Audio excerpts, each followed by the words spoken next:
साहित्यिक साक्ष्य को दो में बांटा गया है, धार्मिक एवं लौकिक में। धार्मिक साहित्य में वेद, पुराण,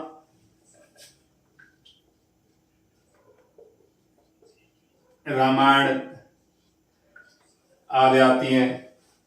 लौकिक साहित्य में अन्य ग्रंथ, जीवनी आदि आती हैं, किसी की जीवनी। यानी अगर हम भारत के इतिहास को समझेंगे तो साहित्यिक साक्ष्य, विदेशी यात्रियों का विवरण, साहित्यिक साक्ष्य को दो भागों में बांटा गया है, धार्मिक और लौकिक। वेदों में अगर वेदों का हम अध्ययन करेंगे तो वेदों के संकलनकर्ता थे वो कृष्ण द्वैपायन थे। कृष्ण द्वैपायन, जिन्होंने वेदों को पृथक किया। वेद के बारे में सभी जानते ही हैं, जैसे कि ऋग्वेद, सामवेद,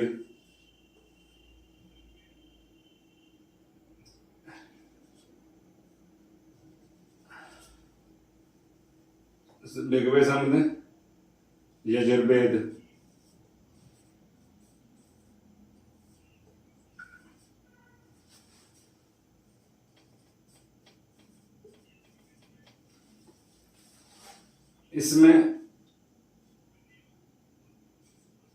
इसमें ऋचाओं का वर्णन है।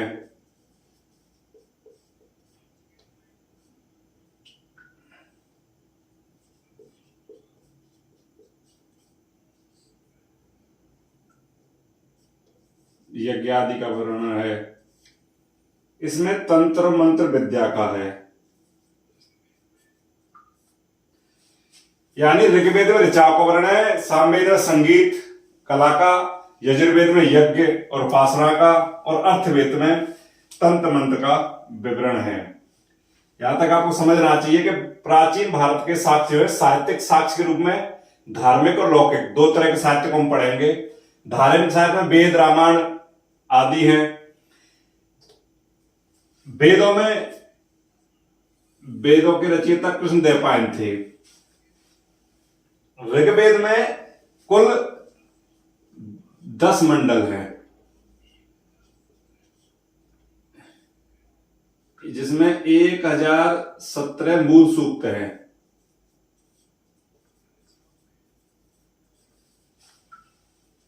इसमें ऋचाओं का वर्णन है, जिसकी ऋचाओं, ऋग्वेद में ऋचाओं का वर्णन है जिनकी ऋचाओं में 10,517 ऋचाओं का वर्णन, लगभग 10,600 ऋचाओं का वर्णन है। अगला है सामवेद। सामवेद, साम का अर्थ होता है गाना, किसी चीज का गायन करना। इसमें 1875 ऋचाएं हैं, कुल 1875 है, जिसमें से 75 ऋचा जो हैं वो ऋग्वेद से ली गई हैं। अगर संगीत का मूल स्रोत कहें या संगीत का मूल अगर किसी को कहते हैं तो वो सामवेद को कहा जाएगा। अगला वेद है यजुर्वेद। यजुस एक शब्द होता है इसमें, यजुस, इसका मतलब होता है यज्ञ। तो इसमें कर्मकांड और पूजा अर्चना यानी पूजा पाठ जो है उसका वर्णन किया गया है। यजुर्वेद जो है ये शुक्ल यजुर्वेद और कृष्ण यजुर्वेद में बटा है। इसके दो भाग हैं, शुक्ल और कृष्ण। इसमें 40 ऋचाओं का वर्णन है। या शाखाओं का वर्णन कह दो। इसमें 40 का है और कृष्ण में 101 शाखा लगभग का वर्णन है। यानी ये शुक्ल है, ये कृष्ण है। अगला है अर्थवेद। अर्थवेद में तंत्र मंत्र का विवरण है। इसमें 20 कांडों का और लगभग 787 सूक्त हैं। इसमें मुख्य रूप से भौतिक और आध्यात्मवाद को समाहित किया गया है। यानी तंत्र मंत्र की जो विद्या है उसे इसमें अर्थवेद में समाहित किया गया है। इसको समझना चाहिए। हमारे धार्मिक साहित्य है, धार्मिक जो साक्ष्य हैं, साहित्यिक जो साक्ष्य उसमें धार्मिक और लौकिक दो तरह से हमें माना गया है। धार्मिक में वेदों की जानकारी मिलती है, जैसे वेद, रामायण, महाभारत, अन्य। और लौकिक साहित्य में जीवनी और आदि रचनाओं की जानकारी मिलती है। वेदों के रचयिता कृष्ण द्वैपायन थे। वेदों को 4 भागों में बांटा गया है: ऋग्वेद, सामवेद, यजुर्वेद, अर्थवेद। अब आते हैं बाद ब्रह्म की जानकारी। तो ऋग्वेद के अंदर कितने ब्राह्मण आते हैं? ऋग्वेद में आते हैं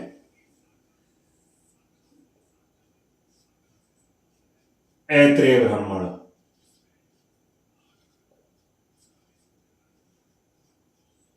यानी हम इनकी ऋचाओं को पढ़ेंगे तो हर वेद में ब्राह्मण की जानकारी है।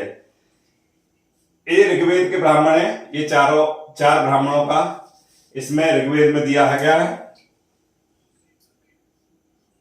ऐत्रेय,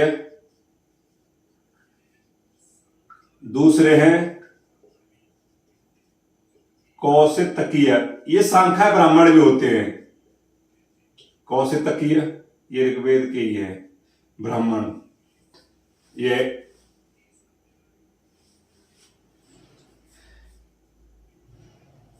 इन्हें कौशितकीय ब्राह्मण के कौशितीय।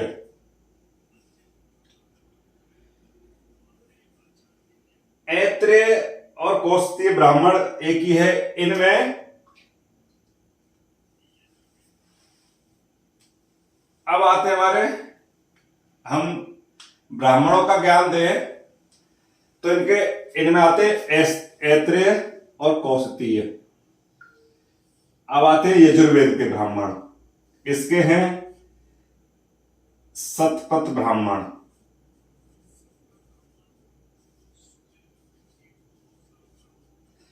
अब मैंने बताया था कि यजुर्वेद में शुक्ल और कृष्ण 2 शाखा है।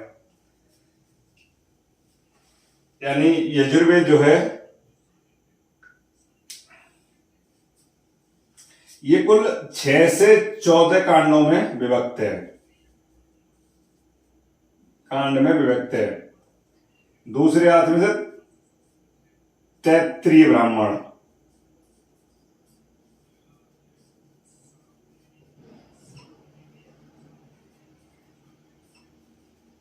तीसरा है सामवेदीय ब्राह्मण।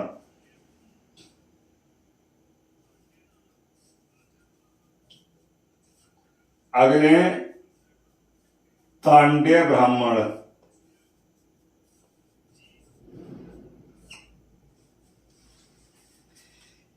तांड्य ब्राह्मण इसे यजुर्वेद के ब्राह्मण है ये। यानी ऋग्वेद के ऐत्रेय, कौशितीय, इसके शतपथ ब्राह्मण, तैतीय ब्राह्मण।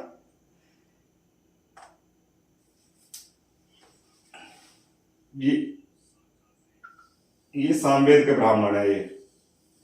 ये सामवेद के ब्राह्मण है। ये सामवेद के ब्राह्मण है। इसमें सामवेद में एक जैमिनी ब्राह्मण भी आते हैं।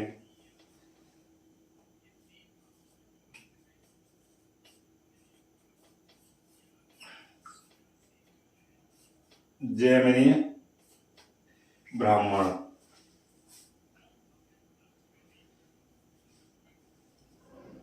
अब रह गया हमारा ऋग्वेद हो गया, सामवेद हो गया, यजुर्वेद हो गया, अर्थवेद के ब्राह्मण। अर्थवेद के ब्राह्मण है गौपथ ब्राह्मण।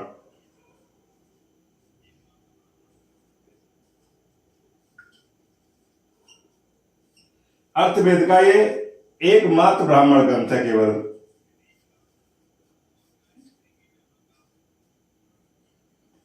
जिसमें कि विधि विधान और गायत्री की महिमा का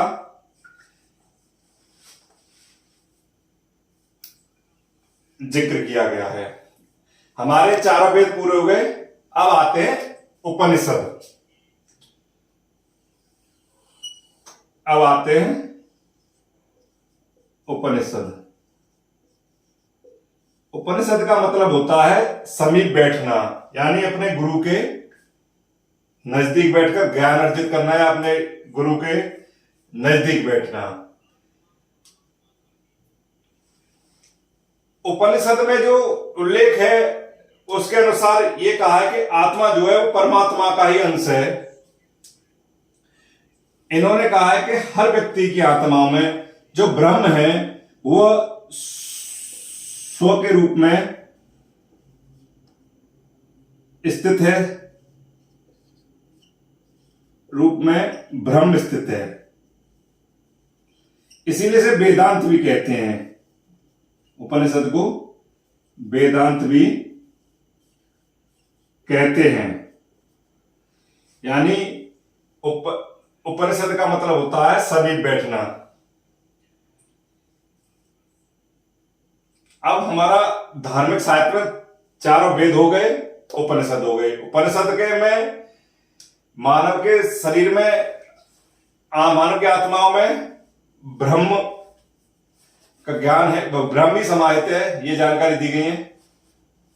अब पढ़ते हम लौकिक साहित्य।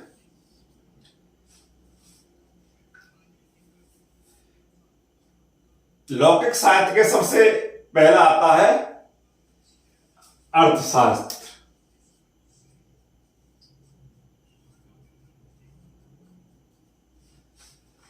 अर्थशास्त्र सबसे पहला राजनीतिक ग्रंथ माना जाता है। इसमें लगभग 6000 श्लोक समाहित किए गए हैं। चंद्रगुप्त मौर्य के राज्य में का सबसे ज्यादा राजनीतिक, आर्थिक और सामाजिक प्रभाव डालने वाला यह रचना अर्थशास्त्र सबसे ज्यादा इसने सामाजिक प्रभाव डाला। यानी हमारे हो गए चारों वेद हो गए, उपनिषद हो गए, ये धार्मिक साहित्य में हो गए, लौकिक साहित्य में हो गए, अर्थ साहित्य। अगला है विदेशी यात्रियों का विवरण। मुख्य रूप से हमारे भारत में जो इतिहास है उसका वर्णन विदेशी यात्रियों ने किया है, जिसमें मुख्य रूप से यूनानी,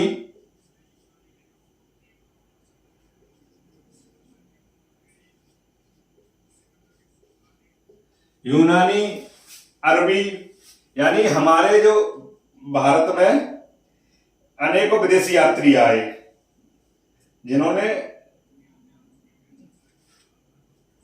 अलग अलग वर्णन किया है।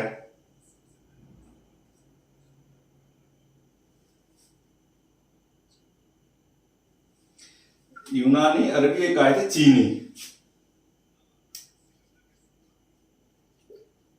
चीनी यात्री, यानी यूनानी, अरबी और चीनी, 3 यात्री भारत में आए थे, जिनमें सबका आने का अलग अलग समय है।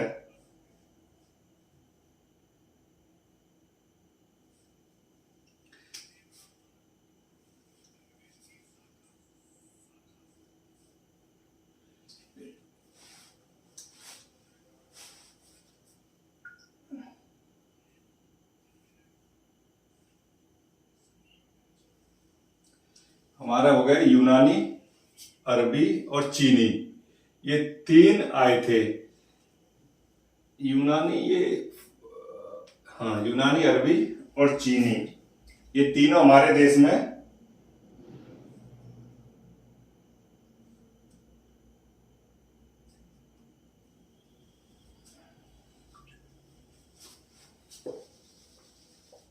पढ़ेंगे विदेशी यात्रियों का विवरण।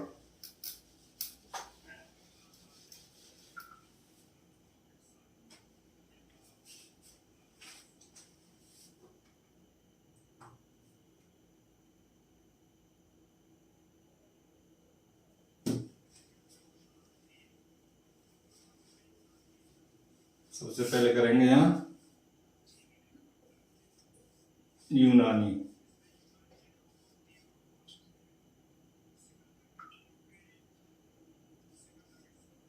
सिकंदर के पूर्व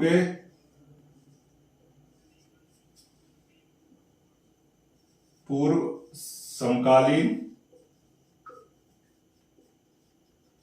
और सिकंदर के पश्चात के, यानी यूनानी और रोम के जो आए थे, इसमें हेरोडोटस नाम के एक विदेशी यात्री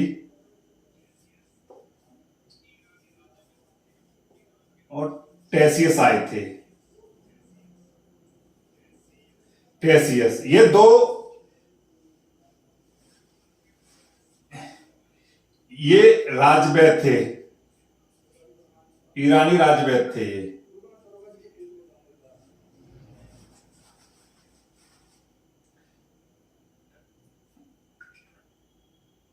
हेरोडोटस ने एक अपनी 15वीं शताब्दी में किताब लिखी थी, 5वीं शताब्दी में, 5वीं शताब्दी में हिस्टोरिका नामक पुस्तक लिखी, जिसमें भारत का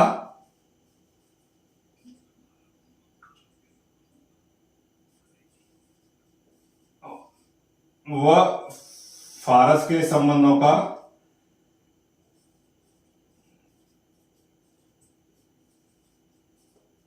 उल्लेख किया गया है।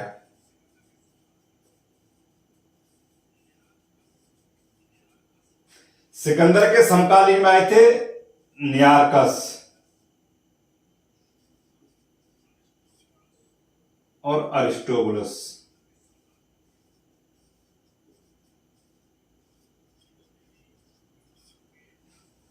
इन्होंने भारत के इतिहास को अपने अपने हिसाब से वर्णित किया था।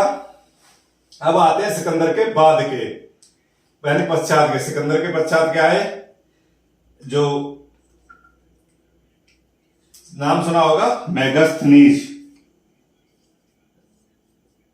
मेगास्थनीज थे यूनानी राजा सेल्यूकस के राजदूत थे वो।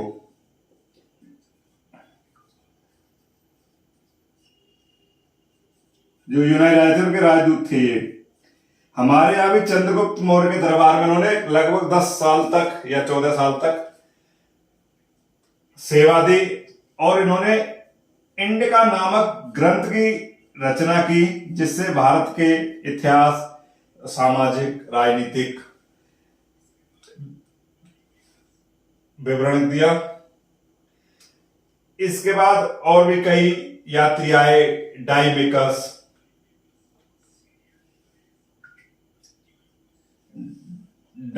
आए, जो डाइनिकस अंत्योनिकस का राजदूत, जो बिंदुसार के समय में आए थे। उन्होंने भी काफी समय तक बिंदुसार के दरबार में आया। बिंदुसार थे जो राजा, उनके दरबार में काफी समय तक, बिंदुसार के दरबार में काफी समय तक सेवा दी। अगले आते हैं चीनी लेखक।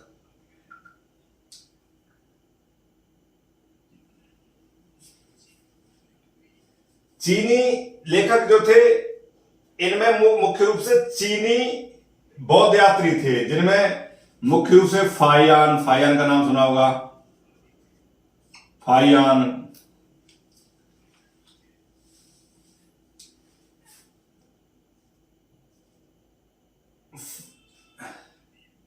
फाहियान जो थे वो चंद्रगुप्त द्वितीय उनके शासनकाल में भारत आए थे। फाहियान हेनसांग थे, एक हेनसांग थे।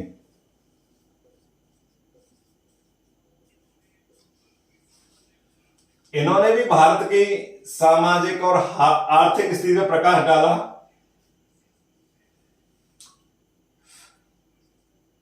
फाहियान जो थे इन्होंने मुख्य रूप से बौद्ध धर्म का प्रचार भी किया और मुख्य अपनी रचनाएं जो अपने ग्रंथ लिखे वो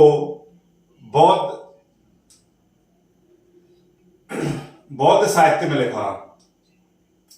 एक बताया मैंने हेनसांग,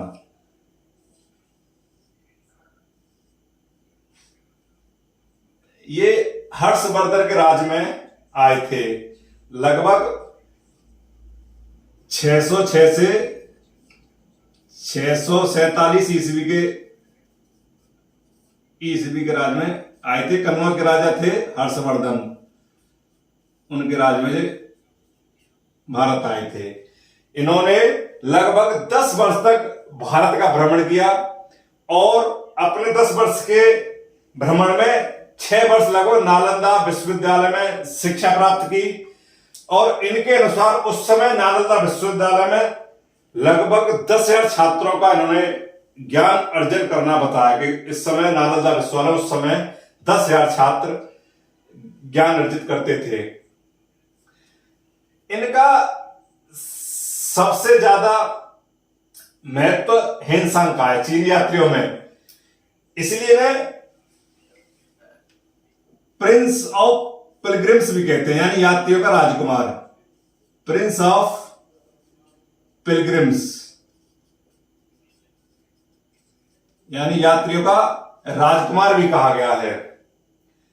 अगले आते हैं अरबी लेखक, यानी 3 विदेशी यात्री आए थे, यूनानी, अरबी और चीनी। ये चीनी थे। अरबी लेखकों में हमें सबसे पहले अरब व्यापारी और लेखकों का वर्णन मिला है, यानी अरब से ज्यादा व्यापारी भी आए थे, उन्हें वो लेखक भी थे, जिनमें सबसे पहले थे अल-बेरूनी।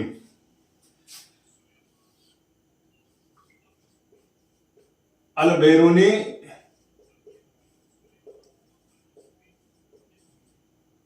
अल-मसूदी और सुलेमान, ये 3 लेखक आए। ये 973 ईस्वी में आए, 973 से पैदा हुए थे ये। जब ख्वारोन का जो जन्म स्थान था, ख्वारोन, जब महमूद गजनवी द्वारा उसे जीत लिया गया तो इन्हें अल-बेरूनी को मोहम्मद गजनवी ने राज्य के ज्योतिषी के रूप में इन्हें पद दे दिया।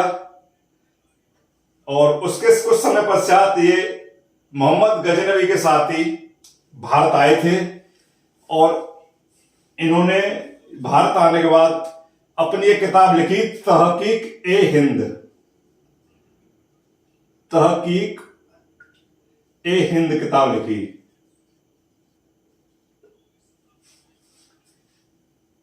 इन्होंने भारत की राजनीति और राजनीतिक चीजों का वर्णन किया। इनमें एक थे सुलेमान, इन्होंने भी भारत की राजनीतिक, धार्मिक और आर्थिक दशाओं का अपनी किताब वर्णन किया। अल-मसूदी जो थे ये बगदाद के थे। अल-मसूदी मुख्य रूप से बगदाद के थे।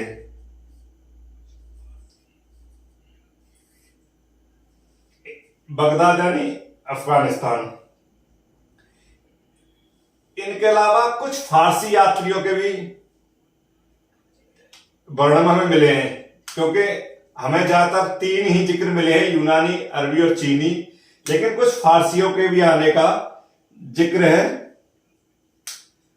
अगर इनके बारे में हम पढ़ेंगे तो इतिहास के रोचकता में और हमें सहायता मिलती है। इसमें एक आए थे फारस के फिरदौसी। फिरदौसी भी भारत आए थे। ये शायद लगभग 940 ईस्वी में आए थे। इन्होंने किताब की रचना की थी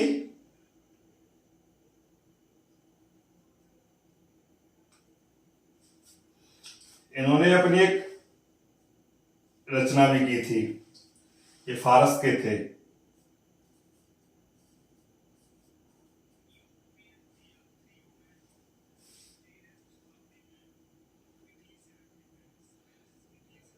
जो यूरोपीय यात्री थे इनमें एक थे मार्को पोलो, इटली से आए थे वो। जो यूनानी यात्री थे में मार्को पोलो आए थे। मार्को पोलो जो थे वो इटली से आए थे।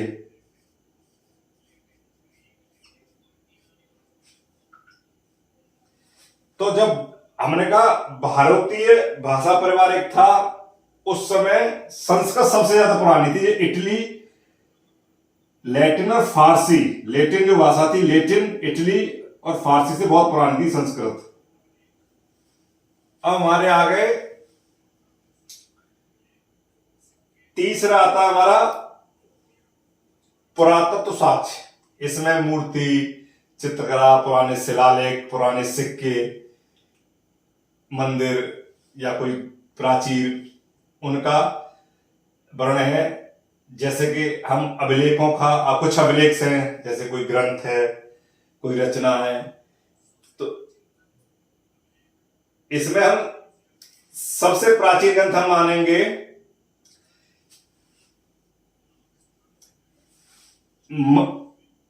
मध्य एशिया के बोगज कोई।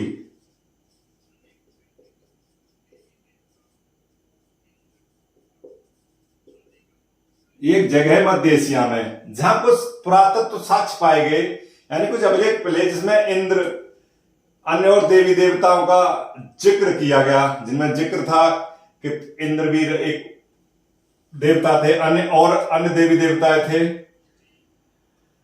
उसके बाद आधुनिक जो अभिलेख थे उनमें अशोक के अभिलेख मिले। अशोक जो सम्राट थे उनके अभिलेख मिले, जो अलग अलग लिपियों में थे, जैसे ब्राह्मी में, खरोष्टी में, आदि लिपि में थे। जो पाकिस्तान और अफगानिस्तान का हिस्सा था उनमें खरोष्टी लिपि थी। खरोष्टी लिपि मोस्टली दाहिने से बाईं ओर लिखी जाती है।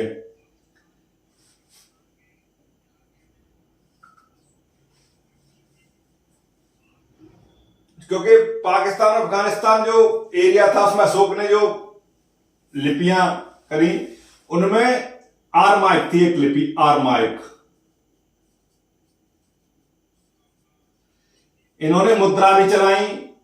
मुद्रा का चलन बहुत पुराना है। अशोक ने भी मुद्रा चलाई। मुद्रा का चलन बहुत पुराना है। ये भी एक पुरातत्व साक्ष्य में मुद्रा भी आती है। मुद्रा पे लोगों ने, यानी सम्राटों ने अलग अलग चित्र छापे, जिनमें किसी पक्षी का, मूर्ति का, गिटार बजाती हुई देवी का, अलग अलग सिक्कों पे अलग अलग मुद्राओं पर अलग अलग तस्वीर छापी गई। सर्वप्रथम जो मुद्रा है वो मौर्य काल की मिली है, जो सीसा, तांबा, कांसा, चांदी और स्वर्ण की बनी थी। मोस्टली उसकी बनी थी। और उस दौर में जो स्वर्ण था मुद्राओं में, प्योर रूप से, यानी मौर्य के बाद कुषाण में, कुषाण काल, जो कुषाणों के समय में सबसे ज्यादा शुद्ध सोना मुद्रा में यूज किया गया। यानी शुद्ध मुद्रा जो थी वो शुद्ध स्वर्ण की थी, उनमें कोई मिलावट या वो नहीं किया गया। जो राजा जो समुद्रगुप्त, उनकी कुछ मुद्रा ऐसी थी जिन पे अश्वमेध यज्ञ और बीड़ा बजाती हुई देवी, जो मैं अभी कहा था, उनका चित्रण किया गया है। वो समुद्रगुप्त के समय में जो सिक्के चलन में थे उनमें सारी चीज छापी गई थी।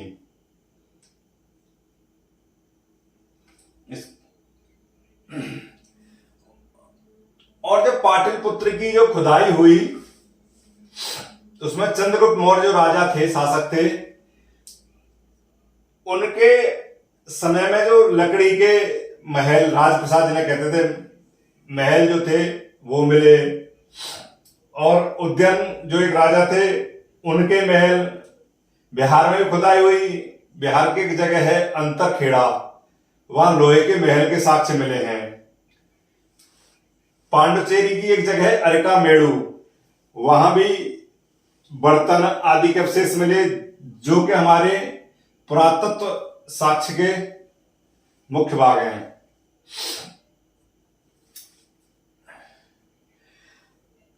उस समय शैलियों का भी चलन था। जो नागर शैली थी वो उत्तरी भारत में थी, और जो द्रविड़ शैली थी वो दक्षिण भारत में थी। इन्हीं शैलियों के आधार से भारत के इतिहास के बारे में जानकारी मिलती है।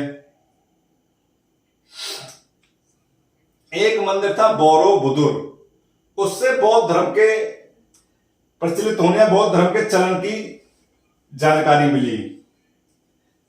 कुछ पुरातत्व साक्ष्यों में चित्रकलाएं भी मिली। सिक्के के बाद चित्रकला, जैसे किसी चित्रकार ने, किसी फनकार ने माता के साथ बैठे शिशु या कोई अन्य कृति जिनके द्वारा बनाई गई, जिनके प्रमाण अवशेषों के रूप में मिली हैं। उसके बाद कुछ मूर्तियां थी। मैंने बताया कुषाण काल में सोने के सिक्के यूज किया थे, प्योर सोने के। कुषाण काल की जो मूर्तियां थी वो विदेशी प्रभाव से प्रभावित थी, यानी जो कुषाण काल था उसमें विदेशियों की मूर्तियां जो थी वो थी, लेकिन गुप्त काल की थी वो भारतीय संस्कृति के आधार की मूर्तियां थी। हमारे भारत में जो अमरावती में कुछ मूर्तियां जो मिली वो भारतीय जीवन की अजीब झांकी प्रस्तुत करती है, यानी वो दर्शाती है कि भारत का जीवन, यानी जितना भारतवर्ष था, जो हिस्सा था, उसके जीवन को दर्शाती हैं। पुरातत्व साक्ष्य में और बहुत सारे साक्ष्य मिले थे। तो अगर हम प्राचीन भारत की बात करें तो एक बार इसे बहुत सामान्य सी भाषा में समझ लेते हैं। प्राचीन भारत को 3 रूप में बांटा गया है। साहित्यिक साक्ष्य, मतलब 3 साक्ष्यों में बांटा गया था: साहित्यिक साक्ष्य, विदेश यात्री का विवरण और पुरातत्व साक्ष्य।